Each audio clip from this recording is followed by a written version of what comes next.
Vamos lá. Queridos, eu trouxe aqui para vocês uma discussão muito interessante e que acredito que quem está aí acompanhando, olhando aí na lousa, a maioria esmagadora de vocês talvez não tenha ciência, não tenha essa informação ou nunca tenha escutado falar, primeiro, sobre um país, uma ilha, um território insular, que fica no extremo ocidente do Oceano Pacífico, chamado de Tuvalu, né? Uma ilha que, na verdade, é um conjunto de atóis. Atóis tem todo um aspecto biológico em forma de elipse, de círculo, constituído por recifes de corais, um animal selenterado, um quinidário. Mas voltando para a parte geográfica, Tuvalu é um país composto por 9 ilhas, 8 ilhas são ocupadas, né? Uma não é ocupada, mas é um conjunto de 9 ilhas que se encontra geograficamente uma região chamada de Polinésia. Tá? No extremo oeste do Oceano Pacífico, fazendo fronteira com o Sudeste Asiático e fazendo fronteira com o continente da Oceania, essa região da Polinésia é um conjunto de várias ilhas. Uma delas é Tuvalu. E Tuvalu tem algumas curiosidades que fazem por onde a gente abordar uma temática ambiental bem interessante que eu quero com vocês fazer isso a partir de agora. Vamos lá. Eu trouxe aqui uma indagação, um questionamento bem interessante. Você já imaginou um país inteiro sumir do mapa? Acredito que vocês, ao escutar essa indagação, esse questionamento, pode dizer assim, deve ter. Até porque não seria um questionamento feito de maneira aleatória. E sim, nesse contexto, claro, com um viés futuro, com a tendência futura, Tuvalu entra nesse contexto de um país que futuramente possui um viés futuro de desaparecer por todo um contexto geográfico e por todo um contexto ambiental, climático, tá bom? Que eu quero trabalhar com vocês nesse contexto. Vamos lá. Vamos entender um pouquinho mais sobre Tuvalu. Tuvalu, eu mencionei para vocês que é um país pequenininho, tem 26 quilômetros quadrados, né? É uma ilha composta aí por 9 atóis. Desses 9 atóis, 8 são habitados, por isso que aí surge a palavra Tuvalu, que na língua tuvaluana, lá, um dialeto lá local, uma etnia de um povo lá bem específico, Tuvalu, significa grupo de 8.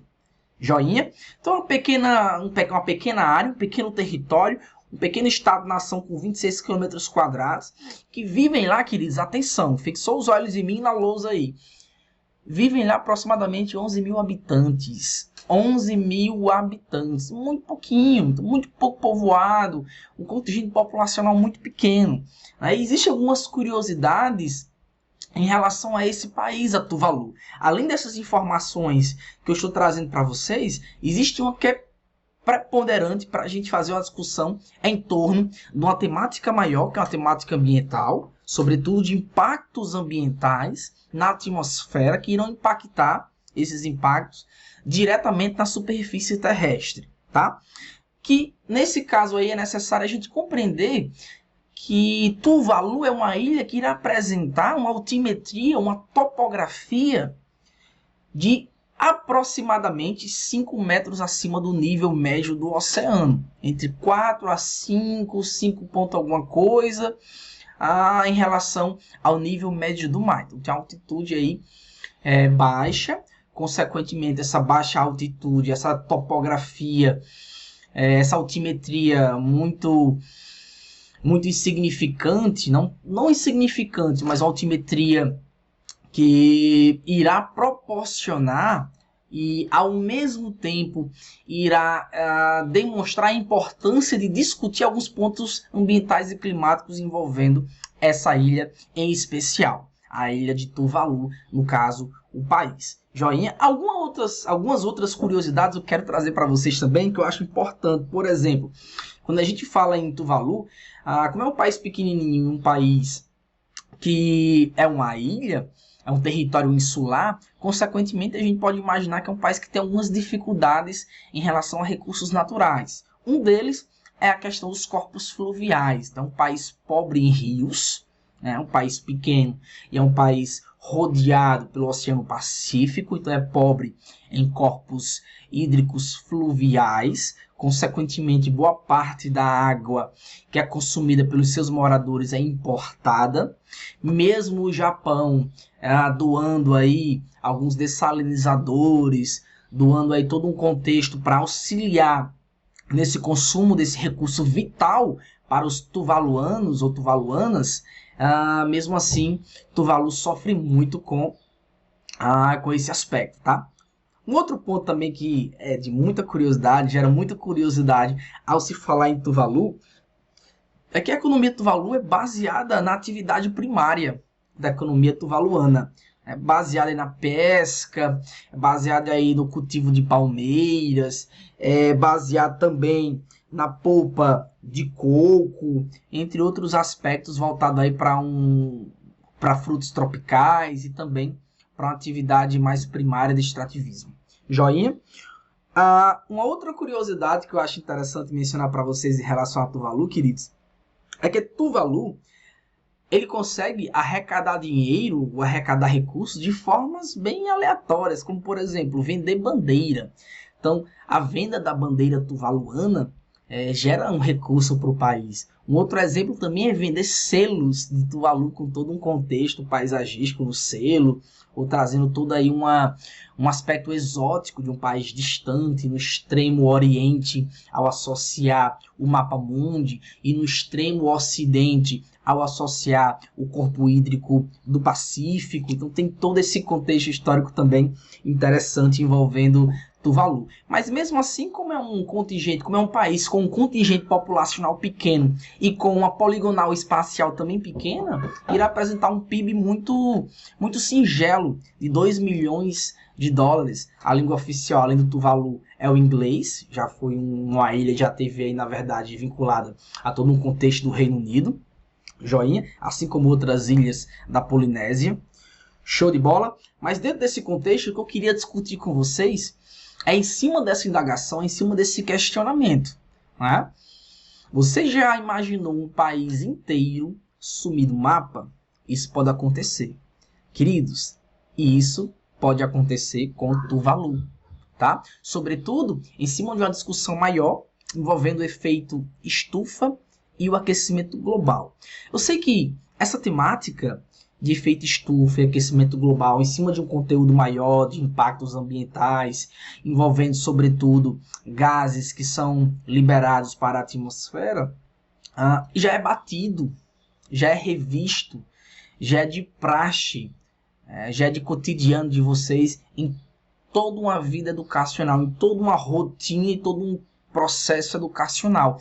Mas aí é necessário a gente contextualizar e ao mesmo tempo fazer uma ponte direta com essas situações específicas, como é no caso aí do país Tuvalu, da ilha de Tuvalu.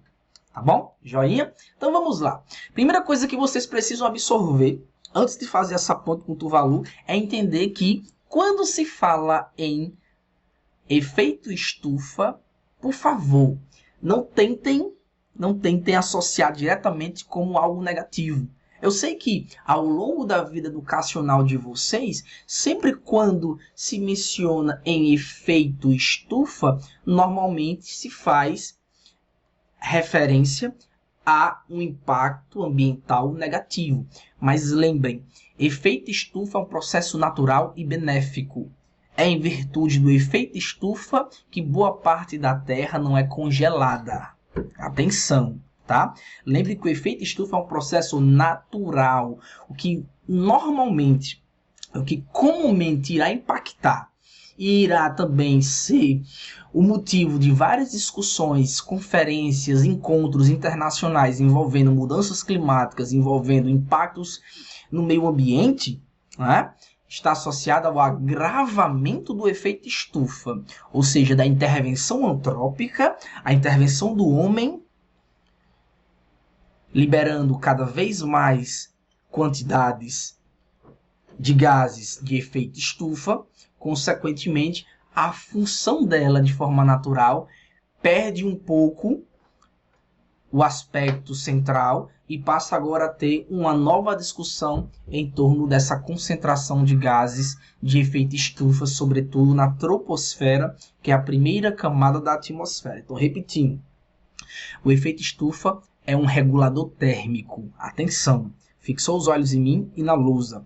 O efeito estufa é um regulador térmico, queridos. Isso quer dizer o quê? Isso quer dizer que a gente aqui só não se congela porque tem esse danado do efeito estufa? Sim, queridos. Sim. O efeito estufa é essencial para que a Terra, tá, ela consiga ter aí um aspecto regulador no que tange aí as zonas térmicas, tá bom? Terrestres. Por quê? Vamos associar. O que seria esse efeito estufa?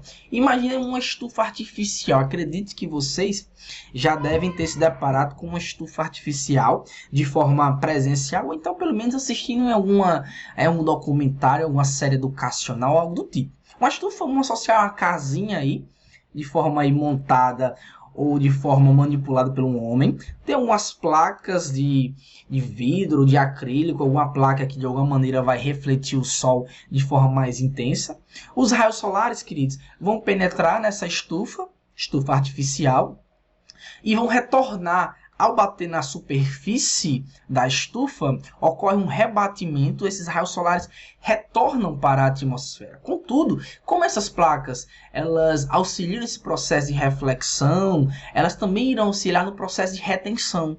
Então, uma estufa artificial, por exemplo, em um laboratório, em um estudo acadêmico universitário, tem a função de reter calor. E por que uma estufa artificial seria importante para reter calor?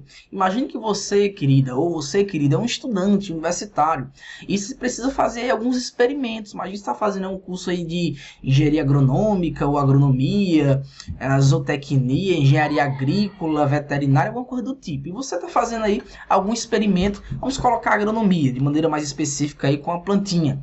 E você está fazendo alguns experimentos. Você tem 5 anos de curso, 4, 5 anos de curso. Então você tem uma vida toda para estar fazendo experimentos, não é verdade? Aí imaginem, queridos, o seguinte, que você precisa fazer uma porrada de experimentos porque às vezes alguns que você já fez não deu certo. E isso é ciência. É testar, testar, testar, verificar algumas hipóteses, testar para ver se comprova aquilo ou não. Está comprovando aquela hipótese ou não. E assim por diante. Isso é fazer ciência. Resumindo, então um estudante ele precisa de uma estufa para manipular e acelerar os processos naturais. Tá? Então o processo de fotossíntese, que claro, necessita aí de luz, né? Além de luz, necessita de clorofila, que é uma substância presente numa organela citoplasmática vegetal chamada cloroplastos, água, né? E todo esse processo faz aí por onde o ser vivo, a plantinha, ocorra aí ou desenvolva aí toda uma síntese proteica, toda uma síntese aí necessária para a sua vitalidade. Mas vamos lá. Então, se essa luz está sendo retida e tem aí uma pessoa que está manipulando a plantinha em relação à irrigação, a quantidade de água, luz intensa, a plantinha vai ter aí a clorofila essencial na organela citoplasmática de uma célula vegetal, etc, etc. Então, essa plantinha vai crescer mais rápido. Se vai crescer mais rápido, esse estudante ou esse cientista conseguirá, queridos, fazer aí vários estudos e vários experimentos de maneira mais acelerada, tá? Por isso que é muito comum se visualizar ou perceber algumas estufas artificiais em centros universitários, em centros de pesquisa. Show de bola? Agora associe aí a estufa artificial a uma estufa natural, tá? A Terra. Vamos lá. De forma natural, existe uma grande quantidade de gases na atmosfera. De maneira mais intensa na troposfera, que é a primeira camada da atmosfera, que vai do nível médio do mar até aproximadamente 12 mil metros ou 15 mil metros, 12 quilômetros ou 15 quilômetros de altitude, em relação a um referencial definido que é o mar. Joinha? Então, nesse aspecto, a pressão atmosférica é muito grande. Claro que quanto mais próximo do nível do oceano, a pressão será maior. E pressão associa diretamente com a quantidade ou concentração de gases. Quanto maior a pressão, maior a quantidade de gases. Joinha? Então, o que nós iremos agora associar nesse efeito estufa de forma natural. Os processos naturais que ocorrem na superfície terrestre, as relações ecológicas, toda a interação que existe no meio ambiente, de forma geral, irão liberar gases para a atmosfera. Do mesmo jeito que irão absorver, irão liberar também. Então, irá sempre existir uma concentração de gases na troposfera. Oxigênio, gás carbônico, monóxido de carbono, metano, óxido nitroso, entre outros gases. Água em estado de vapor ou gaseificado. Joinha. Então, esse processo é natural. Esses gases, eles irão funcionar como uma película natural. Essa película natural, quando os raios solares penetram na atmosfera, né, grande concentração aí de raios ultravioletas, ao entrar, irá ter um rebatimento na superfície terrestre. Esse rebatimento irá fazer por onde esses raios retornarem para a atmosfera, uma frequência aí do infravermelho, tá? Ao retornar, irá retornar com a força energética menor. Então, o que acontece? Claro que uma parte dessa retenção, uma parte desse calor, uma parte dessa energia que chegou até a superfície ficará retida porque não conseguirá ultrapassar essa concentração de gases ou essa película natural que existe na troposfera. E aí, por isso que é considerado um regulador térmico. E a outra parte vai ser dissipada, liberada, tá, pela atmosfera. Joinha. Agora imagine o seguinte, quando o homem intervém no meio ambiente, com queimadas, com desmatamento, com o uso indiscriminado de recursos naturais, recursos energéticos, a queima de hidrocarbonetos e combustíveis fósseis, etc., etc., irá acontecer o quê? Uma grande quantidade desses gases de efeito estufa irão se acumular com aqueles gases que já se fazem presente de forma natural na atmosfera, sobretudo na troposfera. Então associe o seguinte, esse bloqueio, essa parede, essa película ficará mais resistente, cada vez mais. Então o que acontece? Os raios continuarão penetrando, porque a força energética é gigante, tá? Porém vai perdendo energia ao perpassar por subcamadas da atmosfera. Ao ter o rebatimento na superfície e retornar para a atmosfera, a força energética é menor. Irá encontrar uma barreira de gases maior. Isso quer dizer o quê? A retenção de calor tende a ser também maior. Está diretamente ligado. Joinha? E essa retenção de calor maior em virtude de uma intervenção no espaço pelo homem, em virtude da intervenção antrópica, que ocasiona o que nós chamamos de aquecimento global, queridos. Então, jamais vocês deixem de associar aquecimento global com agravamento do efeito estufa. O aquecimento global é uma consequência direta do agravamento do efeito estufa, ocasionado também pela intervenção do homem no meio ambiente, no espaço geográfico. Joinha? Show de bola. E aí, esse aquecimento global, além de um aumento na superfície, um aumento da temperatura na superfície terrestre, irá também trazer aí, acarretar alguns pontos que é necessário mencionar para a gente responder a pergunta inicial. Você já imaginou um país inteiro sumir do mapa? Então vamos lá. Aquecimento global, aumento anormal da temperatura na superfície terrestre. Joinha. Isso pode desencadear outras consequências. Pode acarretar outras consequências, como derretimento das calotas polares ou geleiras. Esse derretimento das calotas polares ou geleiras irá ocasionar um aumento no nível dos oceanos ou do nível do mar. E esse aumento do nível dos oceanos e do mar é que é a resposta ou o ponto aí central para responder o questionamento inicial. O aumento do nível do mar irá fazer por onde que algumas cidades litorâneas e algumas ilhas com altimetria não tão expressiva na paisagem, no relevo mundial, essas ilhas e essas cidades tenderão, possuem um viés futuro, uma tendência futura de desaparecerem ou de sofrerem consequências devastadoras. Joinha? Show de bola! Mas além do aumento do nível dos oceanos ou do mar, nós precisamos também associar que tem outras consequências atreladas a esse aumento dos oceanos, aumento do nível dos oceanos, como, por exemplo, alteração do ecossistema marinho, alteração de toda uma cadeia alimentar nessa biodiversidade marinha. Então, existe todo um processo em cadeia, toda uma consequência em cadeia, tá? E ligada com esse processo de agravamento do efeito estufa e aquecimento global. Por isso que hoje se faz tão necessário em conferências, em encontros entre países, entre nações, para discutir, debater temas como os impactos ambientais na superfície terrestre, mudanças climáticas a curto prazo e a longo prazo, alterações e mudanças que têm ocorrido de forma gradativa, mas que já pode ser visível nos últimos anos, como, por exemplo, cada vez mais um derretimento de uma capa de gelo presente nas porções mais elevadas da Cordilheira dos Andes, coisa que não era tão vista anteriormente. De igual maneira, regiões que anteriormente não eram possíveis de serem visualizadas, um derretimento tem ocorrido, como por exemplo em algumas regiões elevadas do Himalaia. Então todo esse contexto é importante a gente entender, compreender e também associar com alguns casos reais, com alguns contextos dentro do globo, que é necessário a gente, depois de interpretar tudo isso, chegar à conclusão que as mudanças podem ocorrer e que, se essas mudanças ocorrerem, irão impactar não só o meio ambiente, mas também irão impactar em vidas, irão impactar em todo um contexto social e humanitário. Joinha?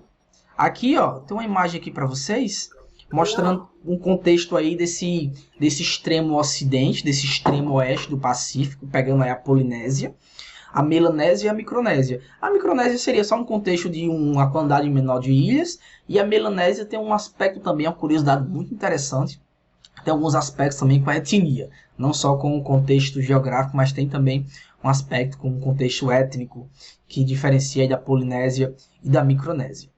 Joinha, show de bola,